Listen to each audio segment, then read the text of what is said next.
We're rolling. We're rolling. Okay, we're ready. Well, thank you very much, Ambassador, for joining us, for also being here. It's a pleasure, great pleasure.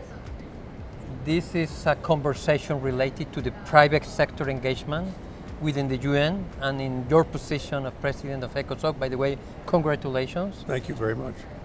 We have a first question for you. How do you see the private sector engagement evolving? I mean, there's some developments sometimes are not easy, and I know that there are other stakeholders, and there are also new ways of engagement also with the UN family. But your insights as not just President of ECOSOC, but from a country as Canada, very much on the top also of many things, is very important for us. Yeah, I think we have to understand that the United Nations is originally was an organization that was created by member states, but it was also created with the premise that civil society would be part of the discussion, would be part of the dialogue. Mm-hmm. And many civil society organizations, business organizations, mm-hmm. were part of the discussions mm-hmm. in San Francisco.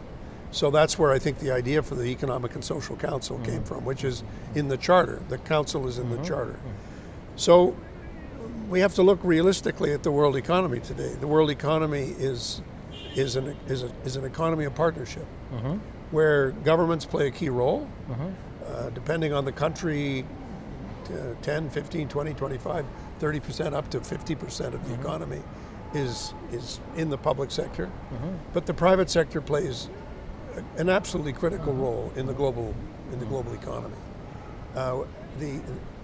The creation of wealth, the creation of innovation, mm-hmm. the dealing with change, dealing with mm-hmm. technology, dealing with the impact of these changes on mm-hmm. society. Mm-hmm. These are all things that implicate businesses, mm-hmm. large businesses and small businesses. Mm-hmm. And so it's only natural that the Economic and Social Council and the president of ECOSOC would have a relationship with dialoguing with business, as well as with labor, as well as with many other groups, environmental groups, mm-hmm. Mm-hmm. human rights organizations, gender equality organizations, all kinds of organizations. And I think that is really essential. It's essential for that to happen. Mm-hmm. And when we look at the big things like the Sustainable Development Goals, mm-hmm. that will not happen without the engagement mm-hmm. of business mm-hmm. and the private sector. If government can't do it on its own, it can pass a law and nothing happens. Mm-hmm. So it's up to us to make sure that in order for things to happen, the private sector has to be engaged.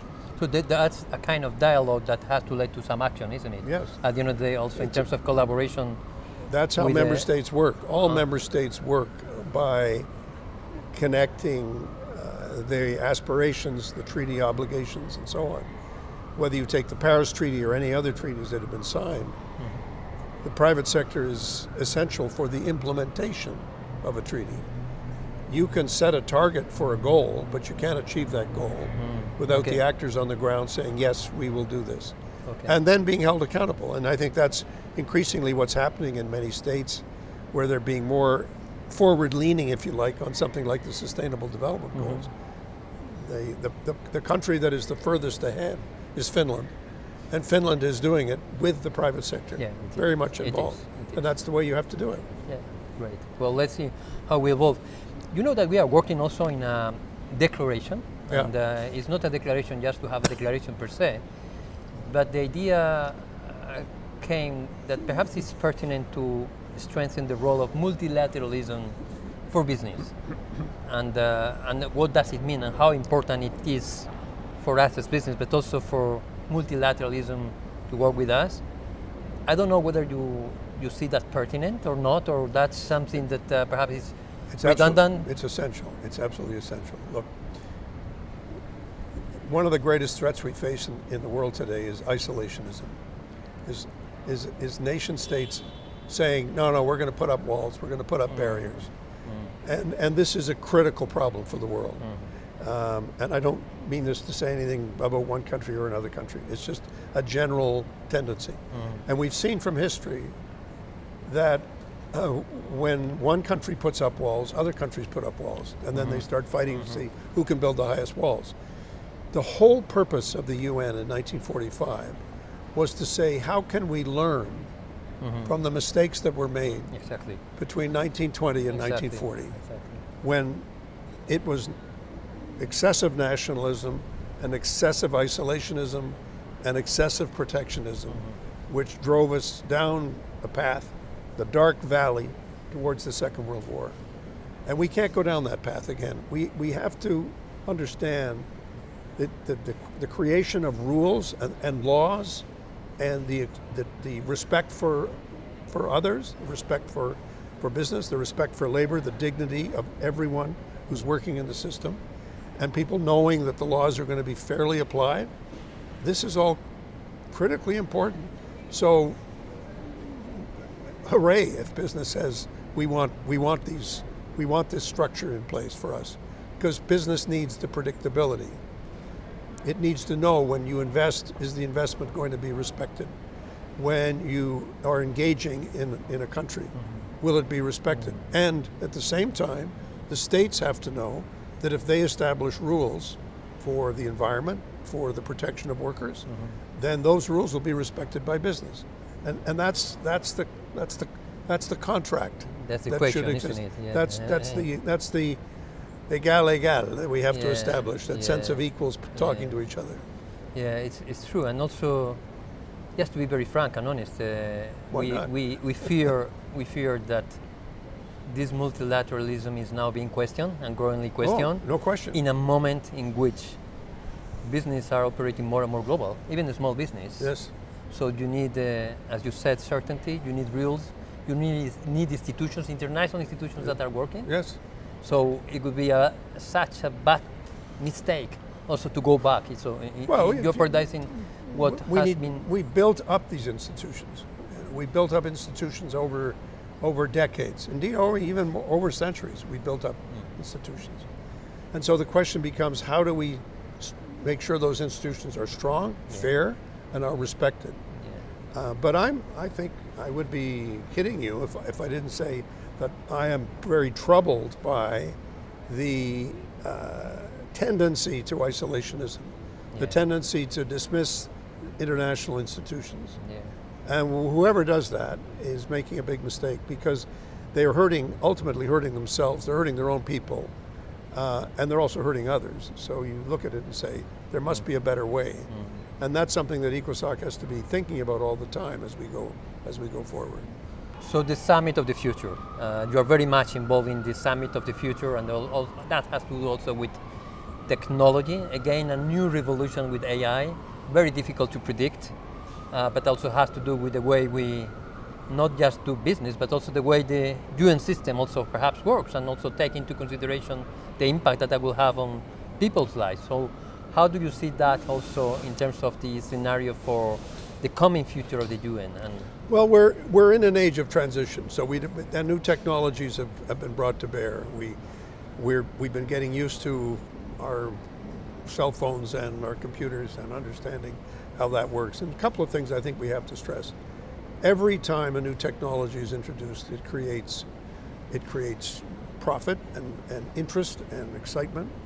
It also creates fear, because people are concerned about, does it displace me? Does it affect my job? Does it affect my security? And also, people don't necessarily at the beginning understand the technology. In many cases, we have to learn the technology from our children, who will explain it to us. This is how it works. This is what it does. Even our grandchildren will say that to us, based on my experience. So it's important to know that, and to show a little humility in front of that transformation. But I also think it's important for us to understand that this change is happening, and it's like all industrial or technological changes that have happened since the last 600 years. They have brought a little bit of uncertainty, sometimes very much, a lot of uncertainty, a lot of change. We're seeing that now. It's accelerated, and it's happening within 5 or 10 or 15 or 20 years. So it's a challenging time. The big issue, I think, for the world is not only the introduction of this technology, but how widely shared it is. And one of the great challenges we face, and I think all parts of the economy have to come to terms with this, is we've seen a tremendous growth in inequality. We've seen in the financialization of the economy, we've seen a lot of billionaires and super amounts of wealth being created, being kept in very small hands. I know sometimes business gets afraid when somebody talks about this, but the reality is it's not in the interest of business to see this level of inequality, because it creates conflict and it creates tremendous problems. So I fear a new digital divide that we have to pay attention to, and I think that's something that there'll be a lot of interest in. I'm hoping as president we'll be able to have some discussions and some conferences and some meetings to talk about the issue of technology. It's been an ongoing discussion at the UN. We've had the Global Compact on digital change. We're having a discussion around AI. There's a panel of experts that's being created. A lot of things happening. So we need to pay attention to it. But we also need to understand that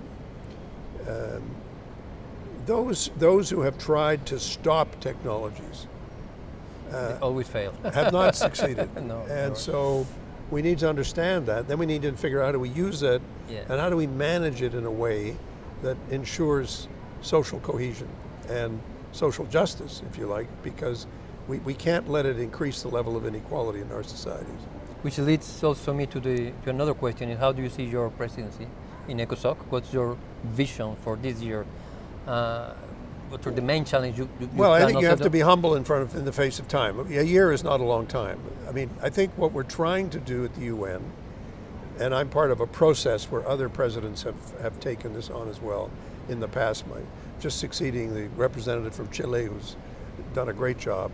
I think what we need to do is a few things. One is we are the door and the window to the outside world in the UN system. We are the one that says, yes, let's bring all people in. And that's what ECOSOC does. And we are the agent of inclusion and discussion and dialogue and participation.